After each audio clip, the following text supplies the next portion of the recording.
Occasion ఏదైనా location ఎక్కడైనా తెలుగువారి వేడుక అంటే ఆలివ్ మిఠాయి ఉండాల్సిందే. మిఠాయి అంటే ఆలివ్. భారత్ పాకిస్తాన్ మధ్య రాజుకున్న ఉద్రిక్తతలు యుద్ధం వరకు వెళ్ళిపోతున్నటువంటి పరిస్థితి సంకేతాలు చాలా స్పష్టంగా కనిపిస్తున్నాయి. రాత్రి అయితే కాళరాత్రి ఏ దేశానికి అనే చర్చ కూడా జరుగుతుంది. గత 2 రోజులుగా పాకిస్తాన్ వర్సెస్ ఇండియా జరుగుతున్నటువంటి హోరాహోరీ యుద్ధ భయానక దృశ్యం ఇదే.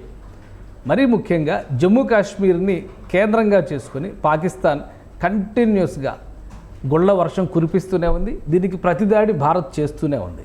మిసైల్ అటాక్స్ తర్వాత జరిగినటువంటి పరిణామాలు, ముఖ్యంగా పశ్చిమ భారతం మొత్తం కూడా వాయుసేనకి కంట్రోల్లోకి వెళ్ళిపోవడం, భారతదేశం పూర్తి అప్రమత్తతో వ్యవహరించడం, ఎన్ని రోజులు ఈ పరిస్థితులు కొనసాగుతాయి? పాకిస్తాన్తో జరిగినటువంటి యుద్ధం 48 గంటల్లో ముగిసిపోతుంది, పాకిస్తాన్ లొంగిపోయే అవకాశాలు ఎక్కువ ఉన్నాయనేటువంటి అభిప్రాయాలు ఉన్నాయి. కానీ ఎక్కడికక్కడ మరీ ముఖ్యంగా జమ్మూ కాశ్మీర్ని టార్గెట్ చేసి మాత్రం ఈ ఫైరింగ్ కొనసాగుతూనే ఉంది. కాశ్మీర్లో రాజుకున్న చిచ్చు దేశవ్యాప్తం చేయడానికి పాకిస్తాన్ ఎందుకు ప్రయత్నిస్తోంది? ఈ అంశాలపైన విశ్లేషణ చూద్దాం. మనతో పాటు Kargil war gallantry award winner ఆయన ఉన్నారు, కల్నల్ శ్యామ్ విజయ్ సింహ. ఇంతకు ముందర కూడా కాశ్మీర్కి సంబంధించి కానీ భారత్ పాక్ సంబంధించినటువంటి అనేక అంశాలపైన విశ్లేషణలు చేశారు. 2 రోజుల యుద్ధం తర్వాత పరిస్థితులు ఎలా ఉన్నాయి, ఎవరికి అనుకూలంగా ఉన్నాయి, విశ్లేషించే ప్రయత్నం చేద్దాం. కల్నల్ శ్యామ్ విజయ్ సింహ గారు నమస్కారం. నమస్కారం సరే, ఇట్లా ఏం జరుగుతుంది? మొదట ఏదో ఒక చిన్న చొరబాటుకు సంబంధించిన అంశం అనుకున్నారు, తర్వాత ఏకంగా ప్రతిదాడి దశ దాటిపోయి ఒక రాత్రంతా కూడా యుద్ధ వాతావరణం కనబడింది. పాకిస్తాన్లో 9 నగరాలు, 12 చోట్ల ఫైరింగ్, ఇవన్నీ చాలా పెద్ద పెద్ద బ్రేకింగ్ న్యూస్లు కూడా వస్తున్నాయి. ఎందుకు ఇంత పెద్ద సిచ్యుయేషన్ క్రియేట్ అయింది? ప్లస్ కాశ్మీర్లో మాత్రం ఇప్పటికీ ఫైరింగ్ ఆగలేదు అనేది సమాచారం. ఏం జరుగుతుంది కాశ్మీర్లో? ఇప్పుడు మన దగ్గర జరిగింది ఉగ్రవాదుల చర్యలో 6 లోపలికి వచ్చారు, 26 మందిని కాల్చి చంపేశారని మనకు తెలిసిన వార్త. ఆ 6లో మినిమం అంటే కనీసం 2 పాకిస్తానీ సైన్యానికి చెందిన వాళ్ళు. కాబట్టి వాళ్ళు పాకిస్తానీ సైన్యానికి చెందిన వాళ్ళు వచ్చారు, వాళ్ళు వెనక్కి వెళ్ళిపోయిన తర్వాత మనం 15 రోజులు ఏమి చేయకుండా ఎదురు చూస్తూ ఉన్నాం. మనం తయారవుతూ పాకిస్తాన్ ఏమన్నా చేస్తుందేమో అని ఎదురు చూస్తూ ఉన్నాం. పాకిస్తాన్కి సమాచారం అందించాం, బాబు మీ దగ్గర నుంచి ఉగ్రవాదులు వచ్చారు, వీళ్ళని మీరు తరిమి కొట్టాలి, పట్టుకోవాలి, మాకు అప్పగించాలి, మీ దగ్గర ఉన్న ఉగ్రవాద సంస్థలని వాళ్ళ స్థావరాల్ని కూల్చేయాలని మనం చెప్పాం. వాళ్ళు అది కుదరలేదు, వాళ్ళు చేయలేదు. 15 రోజుల తర్వాత 12 నుంచి 15 రోజుల మధ్యలో మన వాళ్ళు అన్ని తయారీలు చేసుకున్న తర్వాత ఒక పథకం ప్రకారం ఉగ్రవాద స్థావరాలని గుడి చేసుకుని మన వాళ్ళు ఆ ఉగ్రవాద స్థావరాలు 9 ఉగ్రవాద స్థావరాలను కూల్చేశారు. ఇప్పుడు ఆ 9 ఉగ్రవాద స్థావరాలు కూల్చేశారు, కానీ మనకి అవి ఉగ్రవాద స్థావరాలు. పాకిస్తాన్కి అందులో సైన్యం కూడా ఉంది. పాకిస్తాన్ సైనికులే వాళ్ళ ఉగ్రవాదులు, కాబట్టి వాళ్ళ సైన్యం కూడా ఉంది. వాళ్ళలో కొంతమంది చచ్చిపోయారు. ఇప్పుడు మీరు చూస్తూ ఉంటారు, చాలా క్లిప్స్ చూపిస్తూ ఉంటారు. ఫ్యూనరల్స్ అంటే వాళ్ళ శవపేటికలన్నీ వెళ్తున్నప్పుడు పాకిస్తాన్ సైనికులు అందరూ పక్కన నిలబడి సెల్యూట్లు చేయాలి, అవన్నీ చూస్తున్నారు. అదేంటంటే వాళ్ళ సైనికులే వెళ్తున్నారు కాబట్టి అట్లా చేస్తారు వాళ్ళు. సో ఇప్పుడు వాళ్ళ సైనికులు కూడా పోతున్నారు కాబట్టి వాళ్ళు జవాబులు చెప్పాలి కదా. జవాబు చెప్పకపోతే వాళ్ళ దేశం కూలిపోయే పరిస్థితి, ఆల్రెడీ కూలిపోయే పరిస్థితిలో ఉన్నారు. కాబట్టి వాళ్ళు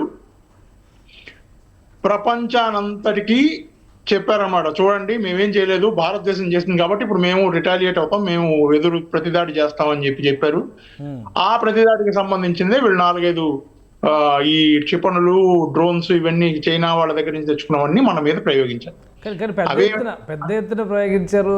30 క్షిపణులు వేశారు, జమ్మూ ఎయిర్పోర్ట్ ని టార్గెట్ చేశారు, అక్కడి నుంచే రిటాలియేషన్ మొదలైంది అని చెప్పి అంటున్నారు. 30 క్షిపణులు వేస్తే అందులో 8 మాత్రమే పేలగలిగిన పరిస్థితుల్లో వచ్చాయి. మిగతా 22 ఏమేమో కూడా తెలియదు ఎవరికి. ఆ 8లో కూడా అన్నిటిని మనం కూల్చేసాం. ఇప్పుడు పేల్చడం కాదు కదండి కావాల్సింది, దాని ఇంపాక్ట్ ఏంటి, చివరికి వెళ్ళిన తర్వాత అది రిజల్ట్ ఏంటి, అది కాదా కావాలి. ఏదో నాసిరకం సామాన్లు తీసుకొచ్చి మన మీద వేసేస్తే అవన్నీ పేలిపోతాయని వాళ్ళు అనుకోవడం అదొక భ్రమ. పేల్చడానికి సరి అయిన వాతావరణం, సరి అయిన గురి ఉండాలి, అది వాళ్ళకి లేకపోవడం వాళ్ళ కర్మ, మనం ఏం చేయలేం దానికి. ఆ ప్రక్రియలో వాళ్ళు చేశారు, మనం అంతా ఆపేసాం. ఇప్పుడు ఏమైందంటే వాళ్ళు మన వైపున కాల్చడానికి వాళ్ళ దగ్గర కారణం లేదు. మన దగ్గర టెర్రరిస్ట్ గ్రూపులు, క్యాంపులు లేవు. వీళ్ళు ఏం చేశారు, వీళ్ళు మన సివిలియన్ ప్రాంతాలని, ఆర్మీ ప్రాంతాలని వీళ్ళు గురి చేసి కాల్చారు. ఇది ఒక రకంగా చూడాలంటే యుద్ధానికి వాళ్ళు ప్రతిపాదిస్తున్నట్టు అర్థం. ఓకే. దానికి ధీటుగా మన వాళ్ళు నేవీ ఐఎన్ఎస్ విక్రాంత్ జవాబు చెప్పింది, మన ఎయిర్ ఫోర్స్ జవాబు చెప్పింది, మన మిజైల్స్ జవాబు చెప్పాయి. ఈ జవాబులన్నిటి నుంచి వాళ్ళు కోలుకోవడానికి వాళ్ళకి 1-2 రోజులు పడుతుంది. ఈ రోజు రేపు వాళ్ళు ఏమి చేయకపోయినా ఆశ్చర్యపోకర్లేదు, 1-2 రోజులు పడుతుంది. కానీ ఇది 48 గంటల్లో ఆగిపోయేది కాదు, ఇది ఇంకా కొంచెం జరుగుతుంది. జరిగిన తర్వాత వాళ్ళ దగ్గర ఉన్నవన్నీ అయిపోయి ఇంకా మేమేమీ చేయలేము, మా దగ్గర ఉన్న నాయకులు కూడా చేతులెత్తేశారు అన్న తర్వాత వాళ్ళే కాళ్ల బేరానికి వస్తారు. ఇది 1948 నుంచి ఇప్పటి వరకు వాళ్ళు చేస్తున్న ప్రతిక్రియ. వీళ్ళు ఆల్రెడీ UN లోకి IMF కి వెళ్ళి మా దగ్గర మాకు డబ్బులు కావాలి, భారతదేశానికి నచ్చ చెప్పండి అని చెప్తున్న పరిస్థితులు కూడా ఇప్పుడు మనం చూస్తున్నాం. కాబట్టి ఒకటి మాత్రం గ్యారంటీ ఏంటంటే 48 గంటల్లో ఆగేది కాదు. కానీ ఒకటంటే మీరు కార్గిల్ బ్రేవ్ హార్ట్ యుద్ధంలో నేరుగా పాల్గొన్నటువంటి వ్యక్తి, గ్యాలంటరీ అవార్డు తీసుకున్నటువంటి వ్యక్తి. సో ఒక విధంగా కార్గిల్ కానీ లేదా ఇప్పుడు పూంచ్ సెక్టార్లో జరుగుతున్నటువంటి ఫైరింగ్, అక్కడ జాగ్రఫీకి ఇక్కడ జాగ్రఫీకి ఏమన్నా తేడా ఉందా? ఎప్పుడైతే ఆపరేషన్ సింధూర్ మొదలైందో ఆ రోజు ఉదయం 5 గంటల నుంచి ఇప్పటి వరకు ఫైరింగ్ జరుగుతూనే ఉంది అనేది సమాచారం. సో ఏంటి అక్కడ ఉన్నటువంటి ప్రతికూలత, ఎందుకు పదే పదే అక్కడే కవింపు చర్యలకి పాల్పడుతుంది పాకిస్తాన్? అంటే పుంచ్ పక్కన ఒక కొండ చర్య అండి, అంటే ఆ కొండ చర్యకి అటువైపు పాకిస్తాన్, ఇటువైపు ఇండియా. ఓకే. ఇప్పుడు వాళ్ళు మనం ఏమి ఎక్కడ అటాక్ చేసినా కొన్ని పాయింట్స్ ఉంటాయి, పెయిన్ పాయింట్స్ అంటాం మనం వీటిని. అవి ఏంటంటే మనం ఇక్కడ కాల్స్తే వాళ్ళ సివిలియన్స్ కి నష్టం జరుగుతుంది. వాళ్ళ సివిలియన్స్ కి నష్టం జరిగితే మొత్తం దేశం అంతా, ప్రభుత్వం అంతా అటువైపే చూస్తుంది. అటువైపు చూస్తే మిగతా వైపు చూడడానికి వాళ్ళకి కారణాలు ఉండవు, వాళ్ళు చూడలేరు. ఆ సమయంలో మనం వేరే వైపు నుంచి లోపలికి వెళ్ళిపోవచ్చు, మన వాళ్ళని లోపలికి పంపించవచ్చు. ఇట్లాంటి ప్రయత్నాలు చేస్తారు. ఇది ఒకటి. 2, ఎక్కడైతే గట్టిగా దెబ్బతలుతుందో అక్కడ మనం బాధపడతాం, ప్రజలు కూడా బాధపడతారు, వాళ్ళు జవాబులు అడుగుతారు. ఆ జవాబులు చెప్పుకోలేక భారతదేశ ప్రభుత్వం అందులోనే తిరుగుతూ ఉంటుందని ఒక నమ్మకం. రైట్. కానీ ఇంకొకటి, అసలు ఇన్ఫిల్ట్రేషన్ ఏంటి? ఇప్పుడు ఒకవైపు వార్ లైక్ సిచ్యుయేషన్ ఉంది, చొరబాట్లు అనేటువంటి అంశాన్ని ఎందుకు పాకిస్తాన్ ఆర్మీ ప్రత్యేకంగా దాన్ని ఇన్ఫిల్ట్రేట్ చేసేటువంటి ప్రయత్నం? ఇప్పుడు ఫైరింగ్లో కూడా 6 చచ్చిపోయిన వాళ్ళు చొరబాటుదారులే అని చెప్పని సైన్యం చెప్తుంది చాలా క్లియర్గా.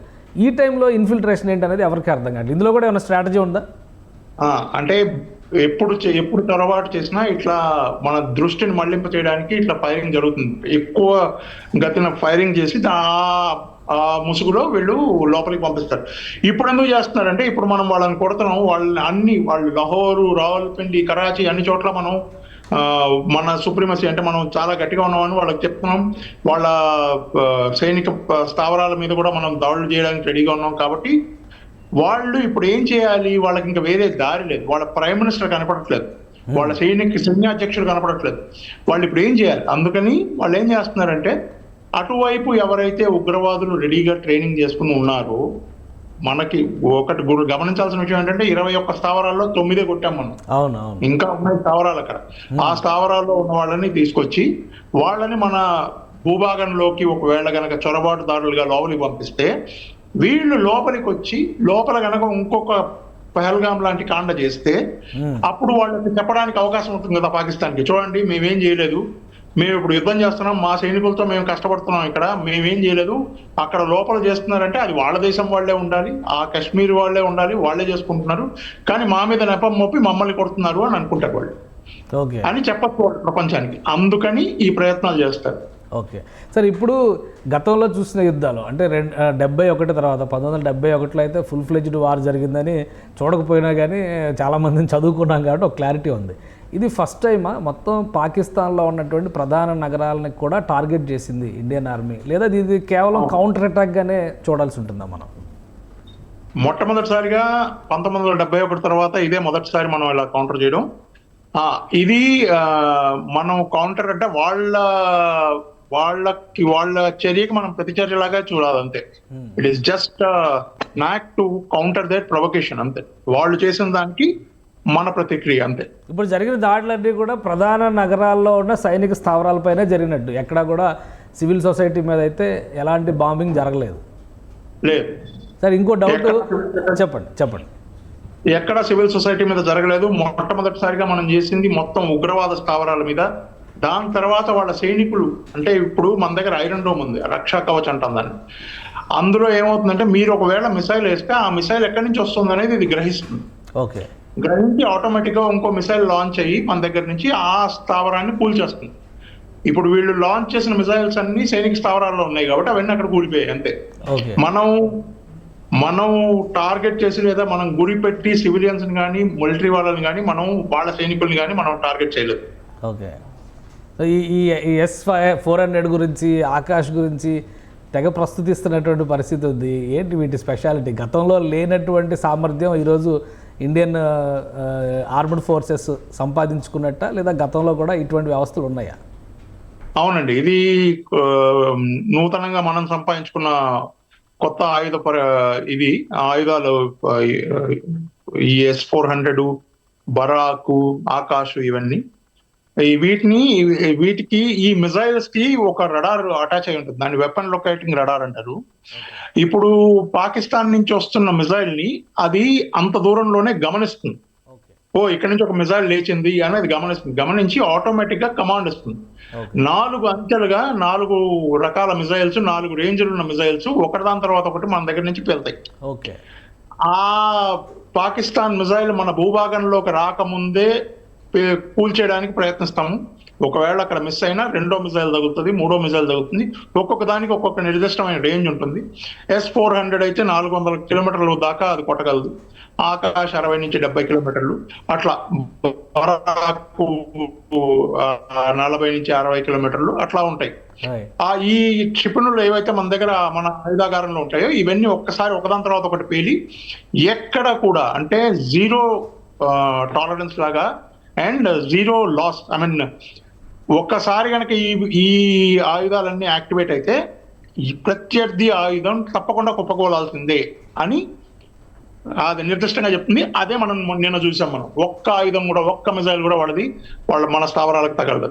రైట్. మరి ఇంకొకటి INS విక్రాంత్ నుంచి ఆపరేషన్ మొదలు పెట్టడం అంటే ఎయిర్ స్ట్రైక్స్, అలానే సర్ఫేస్ నుంచి అటాక్ మొదలు కావడం అనేది సాధారణంగా బార్డర్లో ఫ్రంట్ లైన్లో జరిగేటువంటి కౌంటర్ అటాక్ కింద మనం చూస్తాం. కానీ అనూహ్యంగా చాలా కాలం తర్వాత బహుశా నాకు తెలిసి ఈ 30-40 ఏళ్లలో అయితే ఎప్పుడు కూడా సముద్రం నుంచి దాడులు జరిగిన సందర్భం లేదు. కరాచీ పైన విరుచుకుపడినటువంటి పరిస్థితి. సో ఎలా చూడాలి దీన్ని? అంత సీరియస్గా డెసిషన్ తీసుకోవడానికి కారణం ఏంటి? ఇప్పుడు కరాచీలో వాళ్ళ నేవల్ బేస్ అది. ఆ నేవల్ బేస్ నుంచి కూడా వాళ్ళు మన భూభాగం మీదకి అటాక్ చేయడానికి తయారుగా ఉన్నారు. ఓకే. వీళ్ళు ఇక్కడ జమ్మూ మీద ఆల్రెడీ వేస్తారు. ఇప్పుడు నేవల్ బేస్ నుంచి కనుక వాళ్ళు అటాక్ చేస్తే మన గుజరాత్, బాంబే ఈ ప్రాంతాలు బాగా ఎఫెక్ట్ అవుతాయి.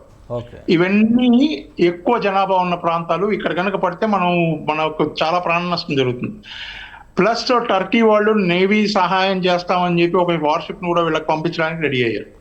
సో ఇవన్నీ చూసిన తర్వాత ఇది సింక్రనైజ్డ్ యాక్షన్. ఒక్కసారి కనుక మనం ఇవన్నీ పేలిస్తే ఎక్కడి నుంచి వాళ్ళు సెకండ్ స్ట్రైక్ కేపబిలిటీ అంటాం, రెండోసారి వాళ్ళు కొట్టడానికి వాళ్ళ క్షమత లేకుండా చేయడం అనమాట. ఒక్కసారిలోనే ఒక్క దెబ్బలోనే వాళ్ళ దగ్గర ఉన్న అన్నింటినీ కూల్చేసాం. దానివల్ల ఏమవుతుందంటే వాళ్ళు రెండోసారి కొట్టలేరు. ఇప్పుడు నిన్న 8 మిసైల్స్ వచ్చాయి. ఈ రోజు పొద్దున్న నుంచి ఏం జరగలేదు చూడండి.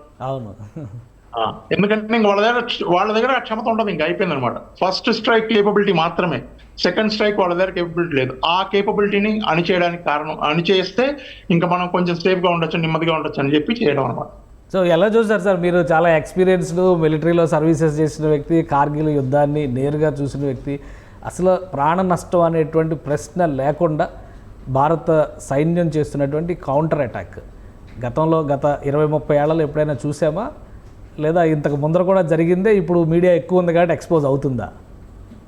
ఇది నిజానికి చెప్పాలంటే ఒక గొప్ప స్ట్రాటజీ అండి. గొప్ప ప్లానింగ్, గొప్ప స్ట్రాటజీతో వీళ్ళు చేశారు. వీళ్ళు కేవలం ఇన్ఫ్రాస్ట్రక్చర్ అంటే వాళ్ళు కట్టుకున్న ఏమంటారు స్థావరాలు అవి కూల్చడానికి మెయిన్ గా ఫోకస్ చేసిన పని ఇది. ఇట్లాంటిది ఇంతకుముందు జరిగిందా అంటే ఇట్లాంటిది నాకు తెలిసి ఇంతకుముందు ఎక్కడ జరగలేదు. అంటే మనం కేవలం వాటి మీదే ఫోకస్ చేయడం. ఎందుకంటే మిగతా వాటిలన్నింటిలో వాళ్ళు ఆల్రెడీ లోపలికి వచ్చి మనతో కొట్లాడుతున్నారు కాబట్టి ఆ పరిస్థితులు వేరు, ఈ పరిస్థితులు వేరు. కానీ ఇది చాలా యూనిక్. ప్రపంచంలో ఇట్లా చేయడం నాకు తెలిసి ఇది అంటే చాలా కొద్ది వాటిల్లో ఇది ఒకటి అవ్వాలి. రైట్. అంటే ఈ అటాక్ తర్వాత అటువైపు శత్రువు పూర్తిగా తలెత్తలేని పరిస్థితి వచ్చింది అని చెప్పని అనుకోవచ్చు. అయిపోయింది ఆల్రెడీ అయిపోయింది వాళ్ళది. ఇంకొక మాక్సిమం 6 నుంచి 7 రోజులు.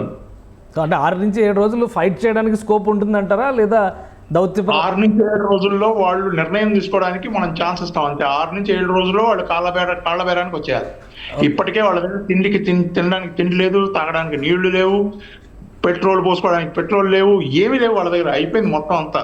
వాళ్ళ వ్యతిరేకంగా బలూచిస్తాన్ కొట్టాడుతుంది, తాలిబాన్ వైపు వాళ్ళు వెళ్ళలేరు. ఉగ్రవాదులు ఎవరినైతే పెంచి పోషిస్తున్నారో వాళ్ళు ఊరుకుని కూర్చోవట్లేదు. మసూద్ అజర్ ఏమో నన్ను పంపించండి నేను చూసుకుంటానంటాడు. వాళ్ళ సైన్యాధ్యక్షుడు కనపడ్డు, వాళ్ళ ప్రైమ్ మినిస్టర్ లేడు.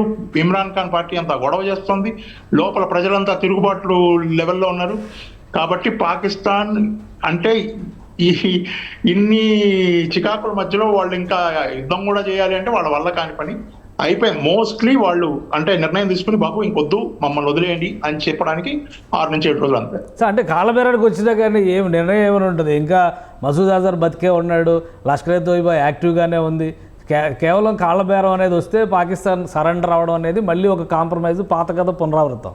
సో ఫైనల్ కన్క్లూజన్ ఇండియా మాత్రం ఏం ఎక్స్పెక్ట్ చేసేటువంటి అవకాశం ఉంటుంది? అంటే పాత కథ పునరావృతం కాదండి. ఈసారి కనుక ఎలాగవుతుందంటే, ఈసారి ఒకవేళ కనుక వాళ్ళు కాళ్ళబేరానికి వచ్చి బాబు వాళ్ళు రావడమే వాళ్ళకి మంచిది. వాళ్ళు కాళ్ళబేరానికి వచ్చి మా వల్ల కావట్లేదని చెప్పడమే వాళ్ళకి మంచిది. ఒకవేళ కాదంటే పాకిస్తాన్ ముక్కలైపోతుంది. ఈసారి పూర్తిగా నాశనం అయిపోతుంది. వాళ్ళు కనుక కాళ్ళబేరానికి వస్తే ఈసారి మనం పెట్టే షరతులు వేరుగా ఉంటాయని నాకు తెలుసు, అంటే నాకు అనిపిస్తుంది. ఈసారి షరతుల్లో కొంచెం గట్టిగానే వస్తుంది నిర్ణయం. ఆ నిర్ణయం మనం ఇప్పుడు మాట్లాడుకోవడం కంటే వేచి చూడడం బెటర్ బెటర్. సో ఇక్కడ ఆర్మ్డ్ ఫోర్సెస్ సక్సెస్ ఎంత ఉందో దౌత్య విజయం కూడా అంతే ఉంది. ఏ దేశం కూడా భారతదేశానికి వ్యతిరేకంగా ఒక్క మాట మాట్లాడలేని స్థితిలో ఉంది అంటున్నారు. ఏంటి ఆ సక్సెస్ఫుల్ ఫార్ములా, మీరు ఎలా విశ్లేషిస్తారు?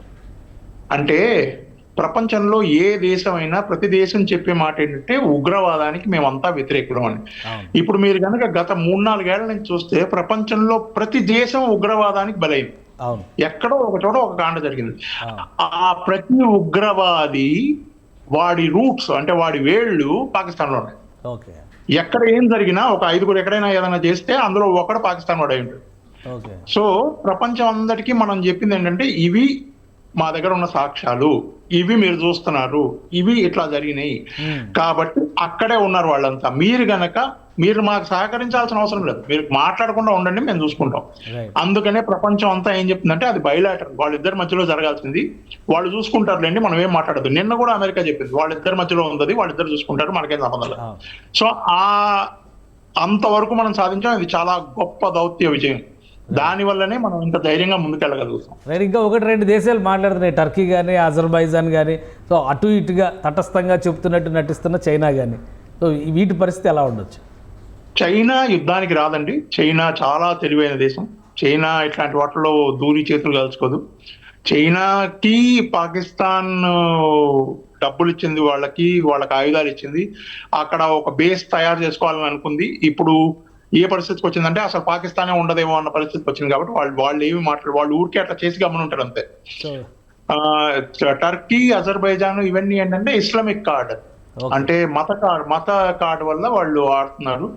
వాళ్ళకి తెలుసు మన వల్ల కాదు, మనం ఏం చేయలేం, భారతదేశం చాలా గొప్ప పెద్దదని. తైవాన్ చైనాకి నిర్మోహమాటంగా చెప్పింది మీరు వాళ్ళతో గొడవ చేయొద్దు, ఇప్పుడు ఇంతకు ముందు లాగా కాదు భారతదేశం, ఇప్పుడు చాలా గొప్పగా తయారైంది, వాళ్ళ శక్తి కూడా చాలా ఎక్కువ ఉంది, సైనిక శక్తి, మీరు ఏం చేయలేరు అని ఇప్పుడు చైనా చూస్తోంది. వాళ్ళ HQ-9, HQ-14, HQ-16 ఇవన్నీ వాళ్ళు ఏవైతే గొప్ప క్షిపణులు అని చెప్తున్నారో వాళ్ళని మనం మామూలుగా తారాజువులు, రాకెట్లు, దీపావళి రాకెట్లు కాల్చేసినట్టు కాల్చేస్తున్నాం. కాబట్టి వాళ్ళంత చేయరు, ఇప్పుడు సాహసం చేయరు. రైట్. ఇక మీ లెక్క ప్రకారం 4 రోజుల్లో కాళ్ళబేరం జరగాలి. 6 నుంచి 7 రోజులు అనుకుంటున్నాను నేను, అంత లోపల జరగాలి, ఏదో ఒకటి వచ్చేస్తుంది. రైట్. థ్యాంక్ యూ సార్ విశ్లేషణ అందించినందుకు. ఇది ప్రస్తుతం బార్డర్లో ఉన్నటువంటి పరిస్థితి, అటాక్స్ చేస్తున్నటువంటి విధానం అన్నింటిలో కూడా భారత్దే పై చేయి నడుస్తుందని చెప్పని మాజీ కల్నల్ విజయసింహ గారు ఎక్స్ప్లెయిన్ చేస్తున్నారు. ఇక ఈసారి భారతదేశం అనుసరించినటువంటి విధానంలో దౌత్య విజయంతో పాటు సైనిక సమర్థత ప్రపంచాన్ని నివ్వెరపరిచిందని ఆయన విశ్లేషిస్తున్నారు. ఖచ్చితంగా 7 రోజుల్లో, వారం రోజుల్లో కాళ్ళబేరం అనే మాట తప్ప మరొక మాట పాకిస్తాన్ నుంచి రావడానికి వీల్లేదు. ఒకవేళ ఆ మాట అప్పటికి రాకపోతే పాకిస్తాన్ 2 ముక్కలు అయినట్టే గుర్తుపెట్టుకోవచ్చని ఆయన విశ్లేషిస్తున్నారు. ఇది special discussion. Keep watching. Suman టీవీలో మీ పర్సనల్ అండ్ బిజినెస్ ప్రమోషన్స్ కోసం కింది నెంబర్కి కాంటాక్ట్ చేయండి.